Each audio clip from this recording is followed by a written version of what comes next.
नमस्कार, मैं हूं मनीष श्रीवास्तव और मैं लेकर आया हूं आपका पसंदीदा शो भारत की बात।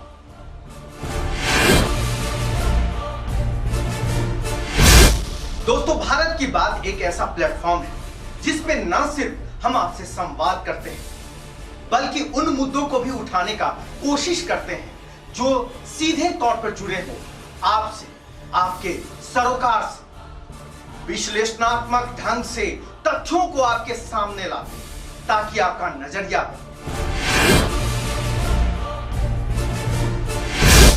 जब तक कि हम शो को आगे बढ़ाएं, आइए एक नजर डाल लेते हैं अभी तक के हेडलाइंस पर।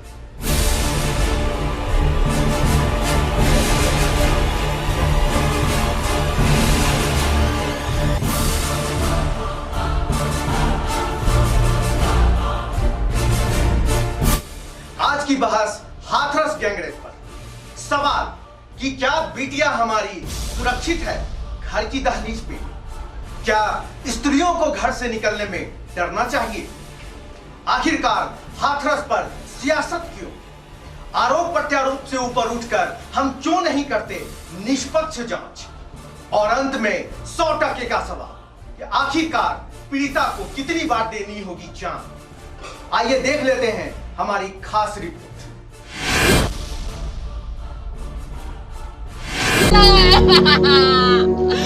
अरे भैया,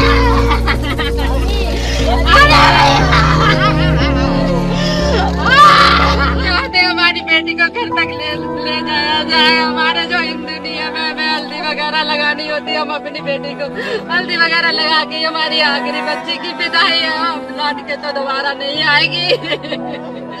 हम अपनी बच्ची की अपने घर से ही, दरवाजे से ही विदाई करना चाहते हैं। दलित लोग हैं, दलित लोग नीची कास्ट होती है। हमारी बराबरी पे कैसे बैठ जाएंगे? छुआछूत चल ही रहो अब तक। उन्हें खवाए देता है, हमको नहीं यहाँ खाता।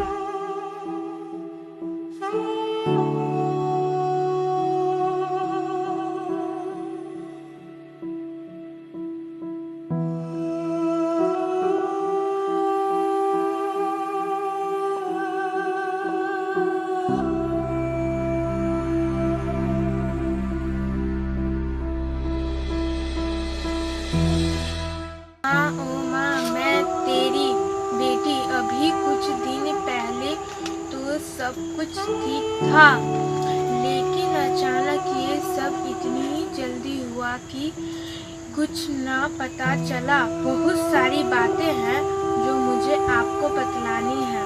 जी सुना आपने, कुछ यूं ही मंजर होगा हाथरस की निर्भया के साथ। कुछ दिल की बातें होंगी जो अपने परिवार वालों से बतलाना चाहती होगी। अपनी शादी को लेकर कुछ सपने बुने होंगे, लेकिन दरिंदों ने उनके सपने को तार तार कर दिया। सपने आंखों के बंद कोठरी में ही कैद होकर रह गए। दरिंदगी ऐसी कि जिसे देखकर जल्लादों के भी रूह कांप जाए।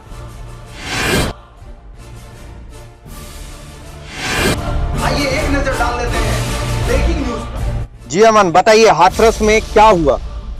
जी मैं आपको बता दूं कि उत्तर प्रदेश के हाथरस में बीते 14 सितंबर को 4 लोगों ने 19 साल की दलित युवती से कथित गैंगरेप किया था। आरोपियों ने युवती की रीढ़ की हड्डी तोड़ दी थी और जीभ भी काट दी थी। दिल्ली में इलाज के सफदरजंग अस्पताल में इलाज के दौरान 30 सितंबर को पिता की मौत हो गई थी। जी अभी कुछ नया अपडेट? जी मैं आपको बता दूं कि उत्तर प्रदेश की योगी सरकार इस मामले में SIT से भी जाँच कराई थी, लेकिन इस वक्त फिलहाल इस मामले की जाँच CBI कर रही है। देखने वाली बात यह होगी कि CBI चारों गैंगरेप आरोपियों के खिलाफ क्या कुछ कार्रवाई कर पाती है। जी धन्यवाद।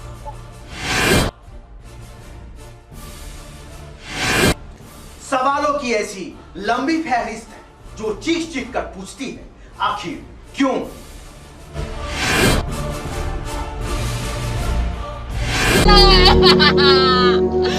अरे भैया,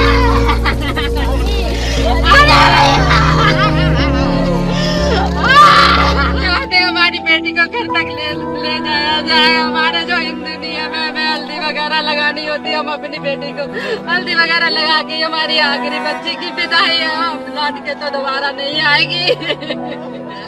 हम अपनी बच्ची की अपने घर से ही, दरवाजे से ही विदाई करना चाहते हैं।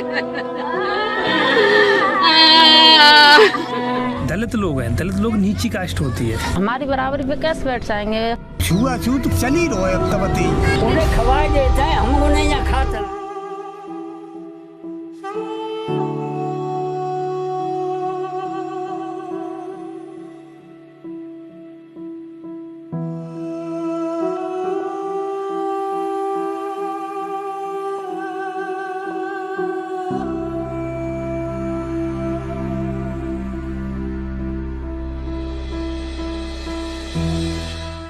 तारीख 14 सितंबर, जगह हाथरस, उत्तर प्रदेश।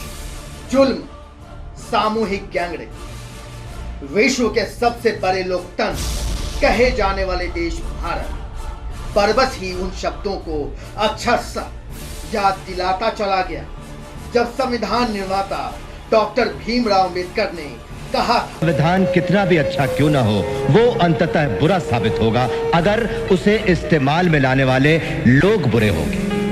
जी हाँ, बाबा साहब के बोले ये अल्फाज को भले ही समय के रेत ने ढक ली, लेकिन इसकी सार्थकता आज भी है। इसलिए तो इन्हें कालजयी भी कहा गया है। चलिए अब बात करते हैं हाथरस कांड की। हाथरस उत्तर प्रदेश की एक जगह का नाम है जहां ऊंची और नीची जाति के बीच की खाई काफी अधिक है। यहाँ ऊंची जाति के लोग दबंग हैं, यानी कि गांव के रसूख। 14 सितंबर की शाम को पीड़िता को छत विक्षत हालत में पाया गया। नीची कौम के, वो लोग ऊंची कौम के हैं, तो उन लोगों के घर में हम लोग कैसे जा सकते हैं? छुआछूत मानते हैं ना, बच्चे भी बड़े भी सब लोग मानते हैं। पीड़िता के रीढ़ की हड्डी टूटी हुई थी और उसके जीभ भी काटे जा चुके थे। शरीर खून से लथपथ। जो ये बयां कर रही थी कि उसके साथ कोई घटना घटी है। कब?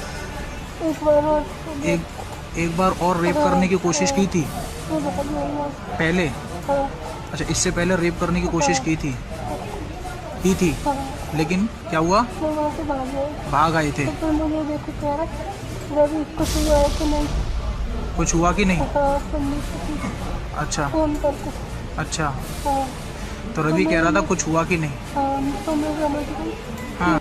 हैरत की बात कि इस घटना की जानकारी ना तो पुलिस को और सियासतदानों को। घटना के 3 दिन के बाद इस घटना की रिपोर्ट लिखाने पीड़िता के परिवार वाले हाथरस पुलिस स्टेशन पहुंचे। जब पुलिस ने मामले को संज्ञान में लेते हुए पीड़िता को अलीगढ़ मुस्लिम अस्पताल में भेज दिया। फिर गिरती हालत का हवाला देते हुए अस्पताल प्रशासन ने दिल्ली के सफदरजंग अस्पताल में रेफर कर दिया, जहां इलाज के दौरान पीड़िता की मौत हो गई।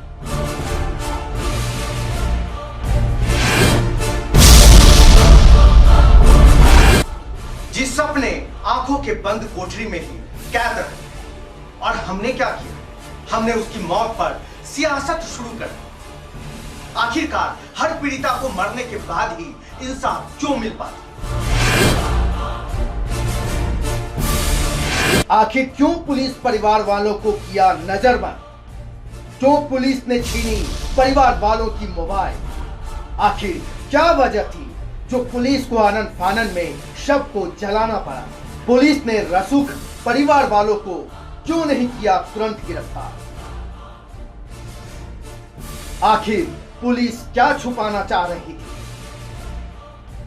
गौरतलब है कि ये वो सवालों की फहरिस्त है जो न सिर्फ पुलिस के कार्यशैली पर प्रश्न चिन्ह लगाते हैं, बल्कि पूरे पुलिस महकमा को भी सवाल के घेरे में डाल दिया। पीड़िता के मौत के बाद आखिर बिना परिवार को विश्वास में लिए बगैर पुलिस ने पीड़िता के शव को क्यों जलाया? आखिरकार परिवार वालों को अंतिम दर्शन क्यों नहीं करने दी गई? सवाल यहीं पर खत्म नहीं हो पाए। नेता प्रतिपक्ष राहुल गांधी के साथ धक्का मुक्की क्यों की गई? क्या ये घटना मात्र एक संयोग था? आखिरकार सरकार जो नारी सुरक्षा को लेकर कसीदे पढ़ती रहती है, उसकी ये कलई नहीं खोलती। आइए देख लेते हैं हमारी ये खास रिपोर्ट। नारी सुरक्षा को लेकर सरकार कितनी है सजग?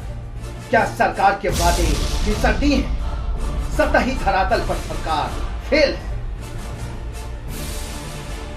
हाथरस गैंगरेप ने उत्तर प्रदेश की योगी सरकार को एक बार फिर से संदेह के घेरे में डाल दिया। क्या प्रदेश में नारियों की सुरक्षा सुनिश्चित है? क्या इस केस में सरकार के द्वारा लिए गए फैसले पर्याप्त हैं?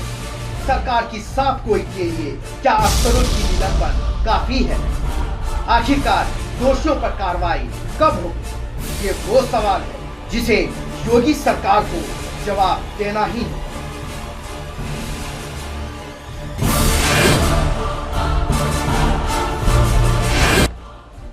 इस केस में सबसे यू टर्न ये था कि फॉरेंसिक जांच की रिपोर्ट में रेप को नहीं माना गया। मौत की कारण रीढ़ की हड्डी टूटने और संक्रमण को ही माना गया। इस केस में महिला आयोग के कार्यों पर भी प्रश्न चिन्ह लगा दिया। अब मेरे साथ भारत का सवाल, आजादी के इतने दिनों के बावजूद भी कि क्या भारत की स्त्रियां स्वतंत्र हो पाई हैं?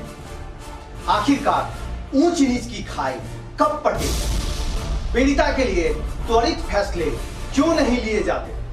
हमारा मीडिया वर्ग इतना पंगु क्यों बन गया है जिसे न्यूज मिलने पर ही मुद्दा नजर आती और कवरेज नजर आती?